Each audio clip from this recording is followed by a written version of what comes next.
Good morning, have a wonderful day. চলে এসেছি আবার মিশো রিভিউ নিয়ে।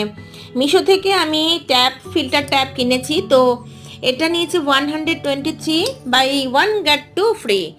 একটার দাম কত কত পড়ছে তোমরা একটু হিসাব নিকাশ করে বার করে নাও। এটা 360 ডিগ্রি অ্যাঙ্গেলের রোটেশন রয়েছে। তোমরা নিজেদের মতন করে ট্যাপটাকে ঘুরিয়ে নিয়ে ব্যবহার করতে পারো। জলের যে ফ্লোটা সেটা একদম ঝর্ণার মতো করে পড়বে। আমরা অনেক সময় মেলায় এগুলো এরকম কিনতে পাই, কিন্তু ওগুলো ব্যবহার করেছি, ওগুলো এতটা ইউজফুল নয়। বাট এটা আমি ব্যবহার করছি 3 মাস হলো। জলের কাজ করতে এত সুবিধা হয়েছে। এটা আমার কিচেন সিঙ্কের ট্যাপ। যেই কাজটা করতে আমার 5 মিনিট লাগতো সেটা 2 মিনিটে হয়ে যাচ্ছে জলটার জন্য। ভীষণ সুন্দর। থ্যাংক ইউ মিশো, তোমরা অবশ্যই পারচেস করো, দামটাও খুবই কম।